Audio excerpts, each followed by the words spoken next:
കാഞ്ചാർ പഞ്ചായത്തിലെ അഞ്ചുരുളിയിൽ 24 കുടുംബങ്ങളുടെ വൈദ്യുതി കണക്ഷൻ വിച്ഛേദിക്കാൻ KSEBിക്ക് വനം വകുപ്പ് നോട്ടീസ് നൽകി. റിസർവ് ഫോറസ്റ്റ് എന്ന രേഖകൾ തെറ്റായി രേഖപ്പെടുത്തിയിരിക്കുന്നതിന്റെ മറവിൽ സ്ഥലം കൈവശപ്പെടുത്താൻ വനംവകുപ്പ് ശ്രമിക്കുന്നതായാണ് നാട്ടുകാരുടെ ആരോപണം.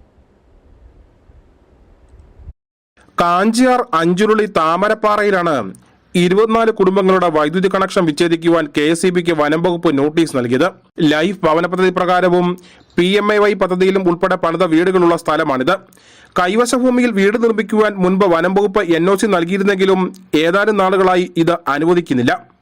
ഇപ്പോൾ കുഴൽക്കിണർ നിർമ്മാണവും ശുചിമുറി നിർമ്മാണവുമെല്ലാം തടസ്സപ്പെടുത്തുകയാണ്. ഞങ്ങളുടെ ഇവിടുന്ന് കറണ്ട് കട്ട് ചെയ്യാനോ ഇത് ഒന്നും ഈ ആപ്പികളെ കൊണ്ട് പറ്റത്തില്ല. അത് ഇവിടെ വന്നു കഴിഞ്ഞാൽ ഞങ്ങൾ സമ്മതിക്കത്തില്ല. ഒരു കാരണവശാൽ ഇത് കട്ട് ചെയ്യാൻ ആയിട്ട് ഇങ്ങോട്ട് പോരണ്ട. ഇവിടെ ഭൂരിഭാഗവും ഏലം കൃഷിയാണ് ചെയ്യുന്നത്. അതിനാൽ മരങ്ങൾ മുറിച്ചു നിൽക്കാതെയാണ് കൃഷി.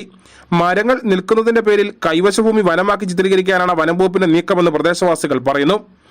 കൃഷിയാണ് ഇതിനകത്ത് കൂടുതലും ഇപ്പം നടന്നു വരുന്നത്. അപ്പോൾ ഒരു അടിയിൽ ഒരു മരത്തിന്റെ ഒരു ചെറിയൊരു ചില്ല് വെട്ടിയാൽ അതിന് കേസ്, ഒരു ബാത്റൂം പണിത് കഴിഞ്ഞാൽ അതിന് കേസ്, ഒരു ലൈഫ് മിഷന്റെ ഒരു പെര പണിത് കഴിഞ്ഞാൽ അതിന് കേസ്. ഈ റേഞ്ച് ഓഫീസർ കഴിഞ്ഞ ദിവസം ഒരു പോസ്റ്റ് ഇട്ടിരിക്കുന്നു, 4 കുടുംബങ്ങളെ ഇവിടെ താമസിക്കുന്നുള്ളത്. 40 കുടുംബങ്ങൾക്ക് മേലെ ഞങ്ങൾ എണ്ണി കാണിക്കാം. ഇവിടുന്ന് കൗന്തി വരെ, ഈ ആദിവാസി കുടിയുടെ ഇവിടെ മുതൽ കൗന്തി വരെ ആൾക്കാർ താമസിക്കുന്നതാണ്.